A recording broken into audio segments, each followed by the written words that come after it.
문화는 사람들의 생활 방식입니다. 한국 사람들은 조상, 전통, 그리고 체면을 중요시 여기는 문화를 가지고 있습니다. 프랑스 사람들은 자유, 낭만, 그리고 정치적 견해를 중요하게 여기는 문화입니다. 특히 프랑스 사람들의 치즈 사랑은 정평이 나 있습니다. 치즈의 종류가 인구수에 비례할 만큼 굉장히 다양하다고 알려져 있습니다. 제가 외국에서 프랑스 식당을 한번 간 적이 있었는데 메뉴판이 책처럼 두껍습니다. 열어보니까 20페이지 정도 되었습니다. 근데 모두 치즈의 종류입니다. 일반 문화는 규정이나 법에 따라서 이렇게 해야 된다. 이를 근거로 문화가 형성되는 것은 아닙니다. 사람들의 오랜 관습과 행동이 축적이 되어서 하나의 커다란 문화를 이루게 됩니다. 기독교 신앙도 문화가 있습니다. 기독교 문화는 기준이 분명합니다. 성경입니다. 하나님은 우리 한 사람 한 사람을 부르셔서 하나님의 자녀로 구원해 주시지만 부름받은 우리들은 성경의 내용, 성경적 가치를 행동함으로 하나의 커다란 문화를 형성하게 됩니다. 예를 들어 요한복음 13장 34절 35절에 의하면 예수님께서 내가 너희를 사랑한 것 같이 너희도 서로 사랑하라. 그리하면 세상 사람들이 너희가 내 제자인 줄 알게 되리라 말씀하십니다. 처음 그리스도인들은 이 말씀을 잘 지켰습니다. 그래서 당시 사람들이 사랑이 넘치는 언행을 하는 사람들을 보면 저 사람들은 예수의 제자들이구나 이렇게 인정했습니다. 우리 시대도 그렇습니다. 사랑이 있는 언행을 하는 사람들을 보면 많은 경우 그리스도인들입니다. 그래서 기독교 문화는 한국이나 서양이나 크게 다르지가 않습니다. 100년 전 사람이나 지금 있는 사람들이나 기독교 문화 내용이 거의 비슷합니다. 이유는 성경에 근거하기 때문입니다. 성경의 가르침, 그리고 예수님의 우리에게 하시는 말씀은 어둡거나 절망적인 내용이 거의 없습니다. 매우 밝고, 매우 성숙하고, 매우 진취적이고 그 사회나 모임을 건강하게 만듭니다. 조금 무겁다고 하는 심판에 관한 것은 예수님께서 인간이 망하고 잘못되기를 해서 말씀하신 게 아닙니다. 마지막에 심판이 있으니까 너희들이 잘 되기를 원한다. 너희들이 구원받기를 나는 간절히 원한다. 이런 뜻으로 심판을 말씀하셨습니다. 그래서 기독교 문화는 어느 시대나 건강한 문화, 건전한 문화입니다. 기독교 문화가 굳건히 세워지면 가정, 그 모임, 공동체, 그 사회가 굉장히 성숙합니다. 발전합니다. 그리고 미래지향적으로 앞을 향해 나아갈 수 있는 기틀이 잡히게 됩니다. 물론 그리스도인들의 목표는 기독교 문화를 형성하는 것은 아닙니다.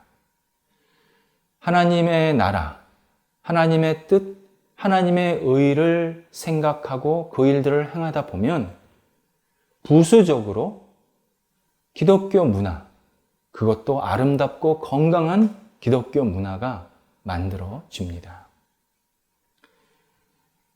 일부 신앙인들의 이야기지만 어떤 사람들은 하나님의 뜻, 하나님의 의와 전혀 상관없이 자기 하고 싶은 대로 합니다. 잘못된 행동을 스스럼 없이 하게 됩니다. 그런데 그런 사람들이 사회에서 칭찬을 받기도 하고 또 박수를 받는 경우를 보게 됩니다. 그러면 대다수 그리스도인들은 내가 하나님의 나라, 하나님의 의를 추구하려고 하는 마음, 그 동기가 조금씩 사그러진다는 것을 경험하게 됩니다. 그러면서 하나님이 세상을 다 뒤집어 엎으셔 주셔야 돼. 나 혼자 이렇게 열심히 의롭게 살아서 무슨 소용이야. 이런 말도 할 때가 있습니다. 하지만 다른 사람들의 잘못된 행동을 보면서 그리스도인들은 하나님 나라에 대한 기준이나 가치를 훼손해서는 안 됩니다. 이유는 우리는 하나님의 은혜를 받고 살고 있는 사람이기 때문입니다. 하나님의 은혜가 하나님을 믿는 사람 한 사람에게 너무 커서 그 은혜만 생각하면 내가 하나님의 의, 하나님의 뜻을 이루고 싶은 마음이 저절로 생기게 됩니다. 그리스도인은 완벽하지 않지만 옳은 것을 찾아야 하고 완전하지는 않지만 선한 것을 추구해야 합니다. 무엇보다도 하나님의 은혜가 절대적으로 필요합니다. 우리는 하나님의 은혜 없이 하나님의 의나 하나님의 뜻을 이룰 수가 없습니다. 하나님의 은혜를 우리한테 부어주시면 그 은혜를 통해서 잘못된 것은 자꾸 멀리하게 되고 하나님이 기뻐하시는 것, 하나님이 영광 받으실 만한 일들을 계속 하고 싶은 자발적인 생각, 그러한 순종이 우리 안에 일어나게 됩니다.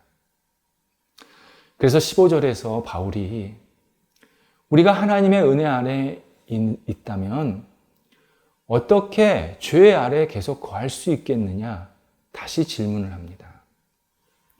이 질문은 1절, 6장 1절의 질문과 같습니다. 그런데 접근 방법이 다릅니다. 두 본문의 공통점은 인간이 큰 죄를 짓더라도 하나님의 은혜는 그보다 더 커서 하나님의 은혜를 받고 살 수 있다. 이런 내용이었습니다. 차이점은 1절은 내가 죄를 지어도 하나님의 은혜를 받는다면 그러면 나는 하나님의 은혜를 더 많이 받기 위해서 죄를 더 많이 짓겠다. 이렇게 생각하는 사람들이 있었습니다. 바울은 그럴 수 없다. 분명히 말합니다. 오늘 15절에서 질문은 내가 하나님의 은혜를 통해서 죄의 속박에서 벗어날 수 있다면 그러면 나는 죄를 져도 죄의 속박받지 않겠구나 생각하는 사람들이 있었습니다. 그래서 자유롭게 편하게 나는 죄 짓겠다. 그래도 나는 죄의 속박받지 않는다. 이렇게 생각한 것입니다. 바울은 역시 그럴 수 없다. 다시 말합니다. 사람들은 이중적인 마음을 가지고 있습니다. 죄를 짓게 되면 갖게 되는 부담감, 속박감에서는 벗어나고 싶습니다. 그런데 예수님을 믿고 따르는 것, 예수님 안에 거하는 것은 탐탁하게 여기지 않습니다. 하지만 이러한 생각, 이러한 태도는 불가능한 줄타기와 같습니다. 우리가 죄에서 자유하게 되려면, 죄의 속박에서 벗어나게 되려면 예수 그리스도를 믿고 의지하는 길밖에 없습니다. 예수님께서만 우리의 죄를 자유롭게 만드십니다. 죄를 용서하십니다. 죄의 속박에서 벗어나게 하십니다. 다른 길이 없습니다. 그런데 나는 죄의 속박에서는 벗어나고 싶은데 예수는 안 믿겠다? 불가능합니다. 반대로 내가 예수를 믿으면 자연스럽게 죄의 속박에서 벗어나는 것입니다. 그래서 우리는 죄에 속해 있던지 예수님께 속해 있던지 둘 중 하나입니다. 제3지대가 없습니다. 모든 사람에게 마찬가지입니다. 그래서 바울은 죄를 따르면 죄의 종이 되고 예수님께 순종하면 예수님의 종이 된다고 분명하게 정리를 해주고 있습니다. 왔다 갔다 할 수 없다는 것입니다. 바울의 편지를 받은 로마 그리스도인들은 대부분 로마 시내 바깥에서 살던 신분이 낮은 사람들이었습니다. 종, 하인, 노예들이 대부분이었습니다. 그래서 이들은 종 그러면 종이 주는 그 억압, 불편함, 고통을 너무 잘 알았습니다. 하지만 바울은 예수님의 종, 하나님의 종이라는 개념을 설명하면서 여러분들이 알고 있는 종이 아니다. 다시 한번 강조를 해줍니다. 예수님을 믿으면 하나님의 의를 받게 하시고 하나님께서 죄를 용서해 주시고 죄에서 자유롭게 하여 주셔서 진정한 자유자가 되게 하신다. 결국 하나님의 자녀가 되게 하신다라는 뜻으로 예수의 종, 하나님의 종을 말하고 있습니다. 하나님의 종이란 결국 하나님의 자녀입니다. 예수의 종이란 예수 그리스도의 제자요 자녀입니다. 그래서 우리가 알고 있던 종의 개념이 아니라는 것을 바울이 분명하게 설명을 해줍니다. 이에 17절에서 바울은 우리가 하나님의 종, 곧 하나님의 자녀가 되었으니 감사하자고 권면을 합니다. 우리는 본래 죄의 종이었는데 하나님께서 우리를 사랑하셔서 하나님의 종으로, 하나님의 자녀로 우리의 신분을 바꿔주셨기 때문에 감사할 수밖에 없다고 설명합니다. 본래라는 이 단어는 도장이라는 뜻입니다.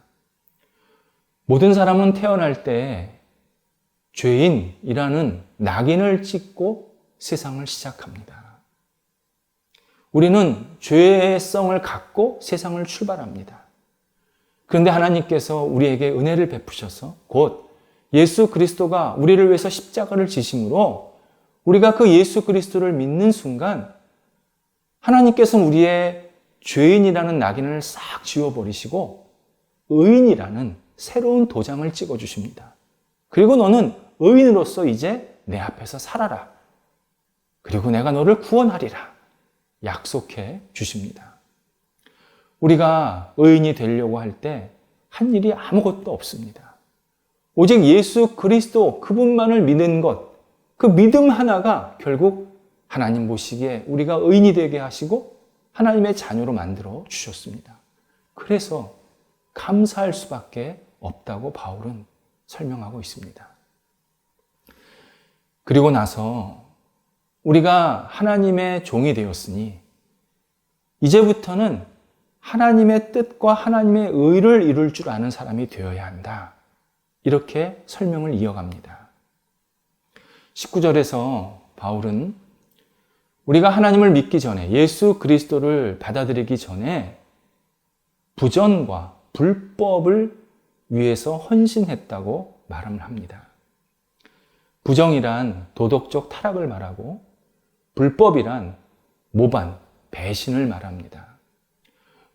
우리는 예수님을 믿기 전에 영적으로나 도덕적으로나 여러 가지 문제를 일으키고 하나님 반대편에 서고 하나님 마음을 아프게 하고 하나님을 무시하는 행동들을 너무 편하게 했습니다. 더 문제는 내가 지금 하고 있는 행동이 하나님의 뜻에 반한다. 하나님이 싫어하신다. 하나님을 배신하는 행위다라는 것조차도 몰랐습니다. 그냥 내 하고 싶은 대로 하는 겁니다. 이게 내가 좋아서 하는 겁니다. 예수 믿기 전에는 그걸 당연히 여겼던 것입니다. 요즘 시대도 그렇지만 바울 당시 사람들도 도덕적으로 많은 문제를 일으켰습니다. 수많은 신들을 섬기고 있습니다. 물질을 얻는데 온갖 탐욕을 다 부립니다. 권력을 얻기 위해서 수단과 방법을 가리지를 않습니다. 그걸 당연히 여겼습니다. 그게 잘못된지도 몰랐습니다. 그런데 바울은 우리가 그렇게 세상의 헛된 것에 모든 몸과 마음을 다 바쳐서 헌신했다면 하나님을 믿고 하나님의 은혜를 받아들여서 지금서부터는 하나님의 의, 하나님의 뜻, 하나님의 영광을 위해서 우리가 헌신할 줄 알아야 된다고, 그런 삶을 살아야 된다고 다시 우리의 삶의 방향을 새롭게 조정해 주고 있습니다. 23절에서는 죄를 따라가는 사람들의 결과, 그리고 하나님의 의를 따라가는 사람들의 결과를 비교하면서 더 강조해 주고 있습니다. 삭과 은사, 죄와 의, 사망과 영생이 절묘하게 대조되어 있습니다.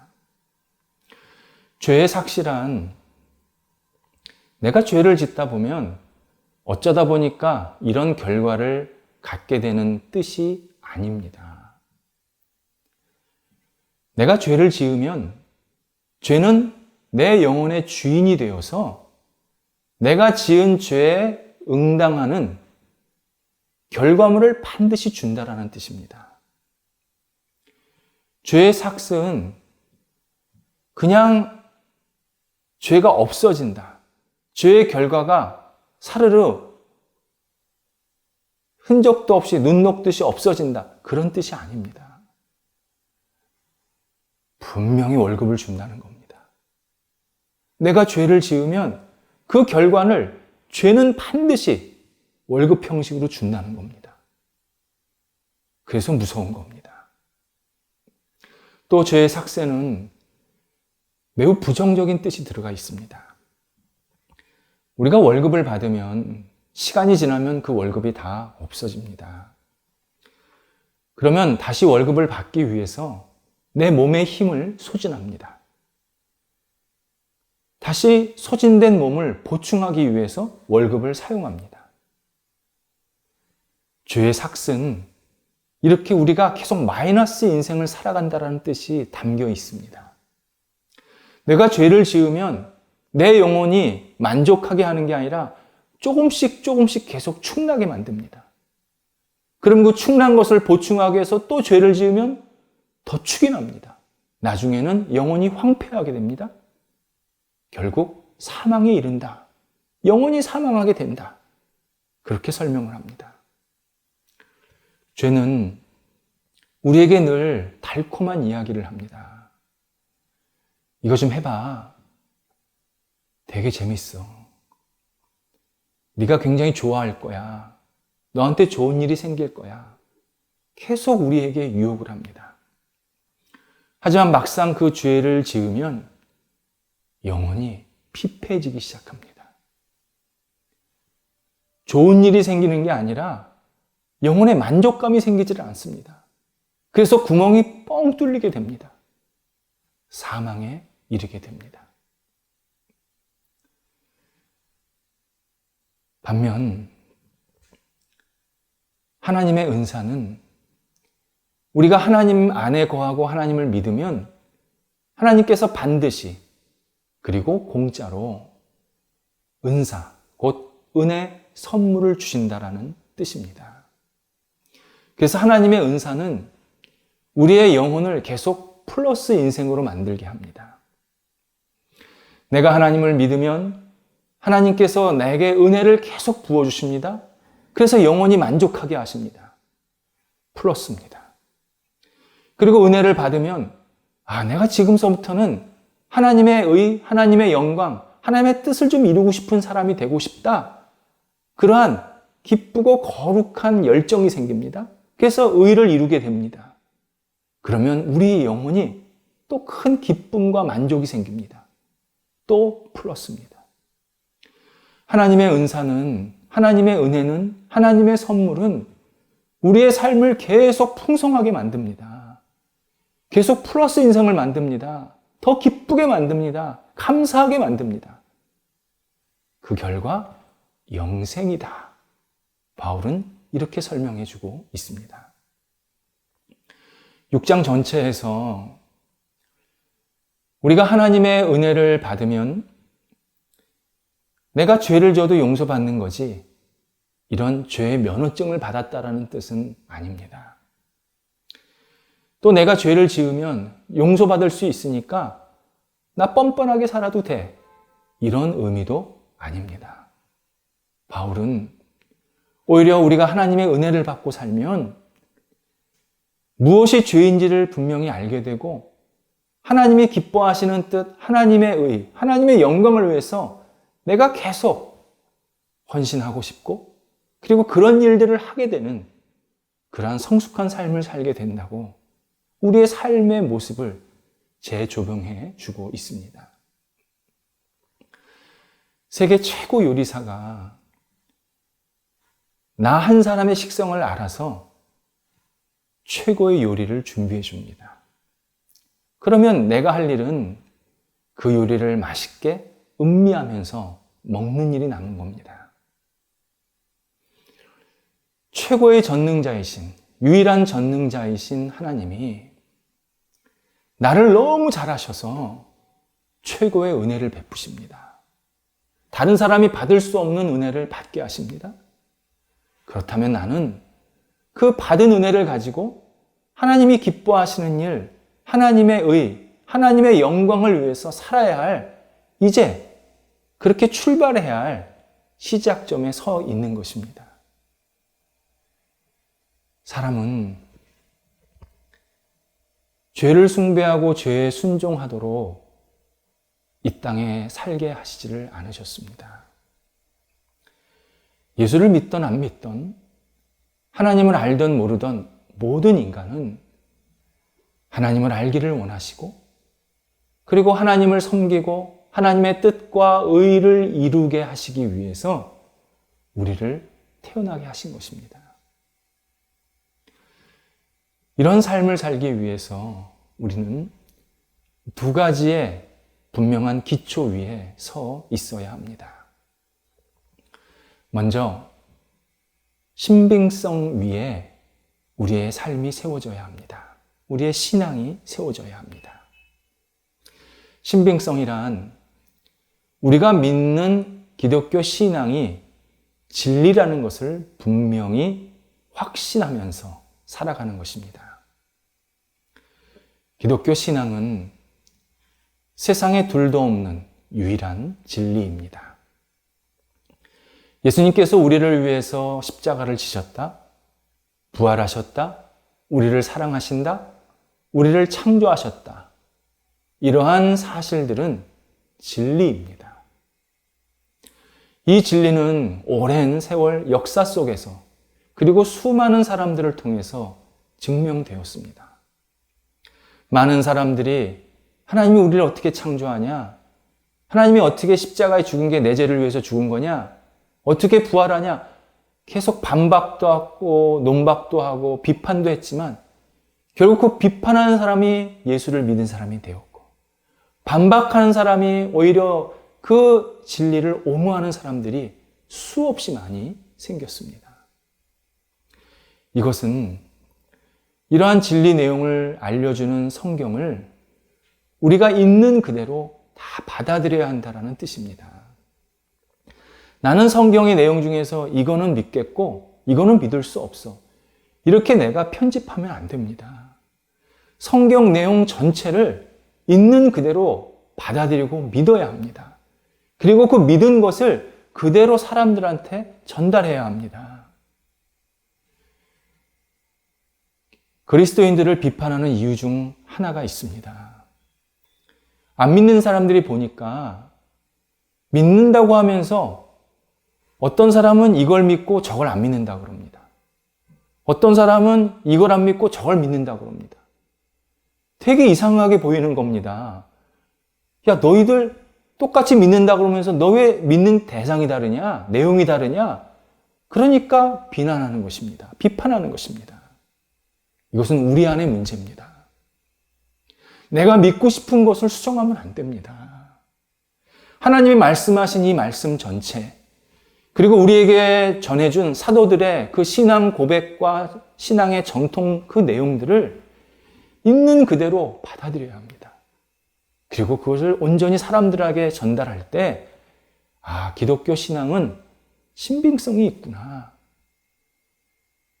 그렇게 사람들이 인정하고 받아들이게 됩니다. 이 일이 바로 하나님의 뜻을 이루는 삶의 한 모습입니다. 또 하나는 실현성 위에 서 있어야 합니다. 실현성이란 내가 믿는 바가 실제로 현실에서 이루어지는 일입니다. 이것은 내가 믿는 것을 내 생활 속에서, 가정 속에서, 일터 속에서 실천하는 것에서 나타납니다. 나는 이것을 믿는데 내가 행하는 것은 저거다. 이건 가짜 신앙입니다. 이건 탁상공론입니다. 전혀 현실이 이루어지지 않는 정말 이상적인 하나의 논리일 뿐입니다. 그리스도인들은 내가 믿는 바를 작은 것일지라도 내가 생활 속에서 실천해야 합니다. 그래서 사람들이 볼 때, 야, 그리스도인들은 진짜 자기가 믿는 것을 실천해. 그들의 신앙은 진짜 현실성이 있어. 실현성이 있어. 이것을 분명하게 알게 해줘야 합니다. 우리는 내가 믿는 바가 크던 적던 그건 둘째 문제입니다. 그 믿는 것을 실제로 내가 어떻게 실천하느냐에 따라서 내 신앙의 크기가 드러날 때가 대부분입니다. 내가 믿는 거, 있는 그대로 실천할 때 그것이 하나님의 의고 하나님의 뜻입니다. 그리고 그것을 통해서 많은 사람들이, 아, 저 사람들은 정말 예수를 받아들이면 사람이 바뀌어. 가정이 바뀌었어. 모임이 바뀌었어. 공동체가 바뀌어. 기독교 신앙은 참 놀라운 실현성이 있어. 실천성이 있어. 이런 것을 인정하게 할 때 하나님께서 기뻐하시고 영광을 받으십니다. 바울이 예수를 믿으면 믿는 것으로 끝나지 않고 하나님의 의와 하나님의 뜻을 이룰 수 있는 사람이 되어야 한다고 했을 때 당시 사람들이 굉장한 부담을 가졌습니다. 사실 그 부담은 지금 우리의 부담이기도 합니다. 사람들은 하나님을 믿기 전에 오랫동안 잘못된 행동에 너무 익숙해 있습니다. 근데 이것을 바꾸려다 보니까 이게 가능할까? 내가 오랫동안 잘못된 습관, 잘못된 생각, 잘못된 행동을 했는데 이게 쉽게 바뀔까? 당연히 고민하는 것입니다. 그런데 당시 로마 그리스도인들이 바뀌었습니다. 본인들이 바뀌었고 그들이 속해 있던 가정이 바뀌었고 결국 로마 제국을 바꿨습니다. 이것이 가능했던 이유는 성령이 그들과 함께 하셨기 때문입니다. 성령이 그들을 붙잡고 계시니까 그들이 변한 겁니다. 그리고 하나님의 뜻, 하나님의 의를 이루고 싶은 마음이 간절해지면서 결국 그 주변 사람들을 변화시키게 만들었습니다. 우리도 마찬가지입니다. 사람의 의지나 사람의 생각대로 변하는 것은 자그마한 행동 하나도 쉽게 변하지를 못합니다. 언젠가 결혼한 지 5년 된 젊은 부부가 제게 와서 서로 흉보는, 서로 배우자를 흉보는 시간이 있었습니다. 얘기하다 보니까 그렇게 된 겁니다. 아내가 남편을 흉보는데요. 결혼하자마자 제발 치약을 좀 아래서부터 짜라. 중간부터 짜면 치약 금세 다 쓴다. 제발 아래부터 짜야 오래 쓴다. 얼마나 잔소리를 했는데 5년이 지났는데 아직까지 못 바꾼답니다. 그러니까 아내가 남편을 흉을 보는 겁니다. 그래서 제가 듣다가 이랬습니다. 치약을 2개 쓰세요. 사람의 의지는 치약 하나 제대로 못 바꿉니다. 성령이 내 안에 오셔야 합니다. 성령이 나를 바꿔주셔야 합니다. 그래서 우리는 성령을 의지하고 성령을 간절하게 내 영혼에 들어오게 달라고 구할 수밖에 없습니다. 그러면 성령은 내 영혼을 붙잡으셔서 하나님의 뜻을 이룰 수 있는 사람으로 조금씩 조금씩 내 삶의 방향을 바꿔주십니다. 근본적으로 변화시켜 주십니다. 그리스도인은 성령의 종들입니다.